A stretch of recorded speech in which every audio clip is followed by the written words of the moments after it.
I need a volunteer. We must have one more little hero here.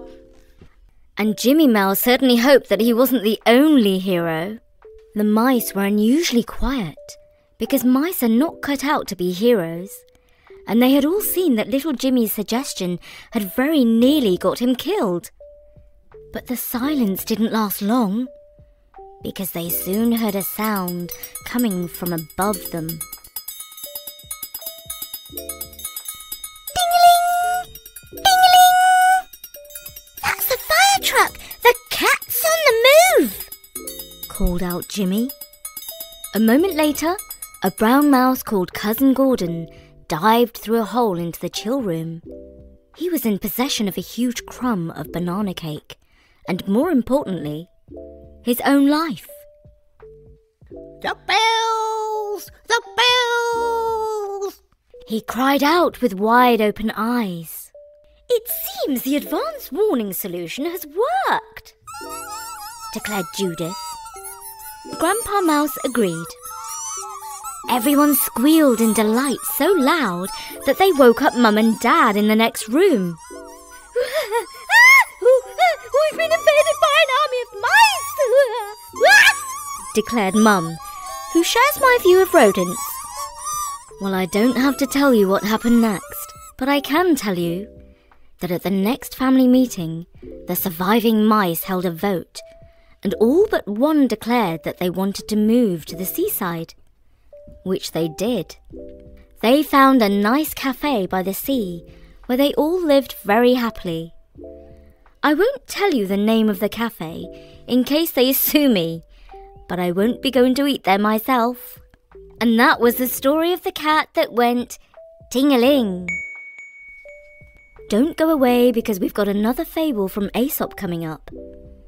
But I'm still wondering what the moral of this story was, if any. I'm scratching my head. What do you think, Bertie? I'm not sure. I'll just look up what Milo Winter said about it. He wrote the version that I read before I cooked up this kind of concoction. It's one thing to say that something should be done, but it's quite a different matter to do it. So in just over a minute's time, I'm going to be reading you a bonus story from Aesop. It's called The Wolf and the Kid. We'll keep it short and sweet, but first I'm delighted to welcome a new sponsor to Story Nori. They are called Little Passports, and they share a lot of our values, such as opening up kids' eyes to a whole world of knowledge and culture. As a mother, I know just how satisfying it feels to see my children discovering new things about the world. Little Passports is an award-winning subscription that sends a box of wonders to your door every month. The box is full of play-based kits that fuel curiosity through fun and hands-on activities. And of course, it's all screen-free. You can't help smiling as you watch them explore the world from the safety of your own living room. There's a choice of kits for ages from 3 to 10 years old. For example, I've ordered the World Edition for my daughter. The kit explores new cultures, one country at a time, through projects, puzzles, souvenirs, and activities that spark a global connection. This holiday, give the young explorer in your life a world of adventure. Get 20% off any new subscription with promo code STORY at littlepassports.com. Order by the 20th of December for Christmas delivery. Free shipping included. That's littlepassports.com, promo code STORY. And by the way, this offer only applies to our listeners in the USA. So before we go, here's a short and sweet tale by Aesop. The Wolf and the Kid. There was once a little kid goat whose growing horns made him think he was a grown-up billy goat and able to take care of himself.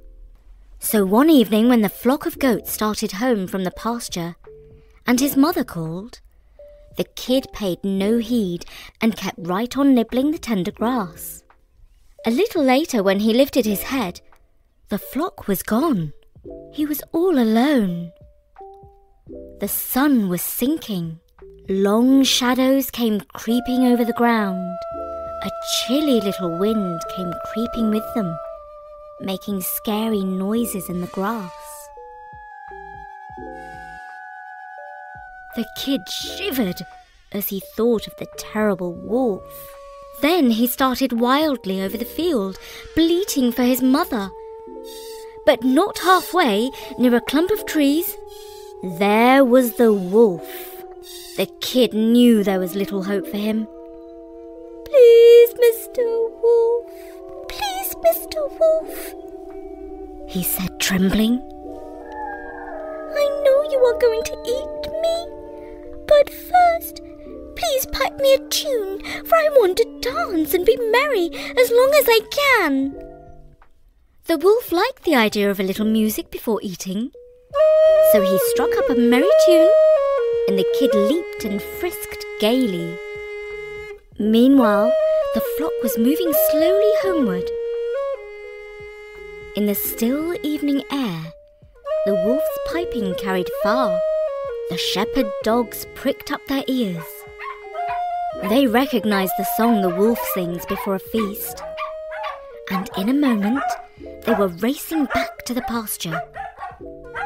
The wolf's song suddenly ended, and as he ran with the dogs at his heels, he called himself a fool for turning piper to please a kid, when he should have stuck to his butcher's trade. And the moral is, do not let anything turn you from your purpose. And that was The Wolf and the Kid, originally by the ancient Greek fabulist Aesop.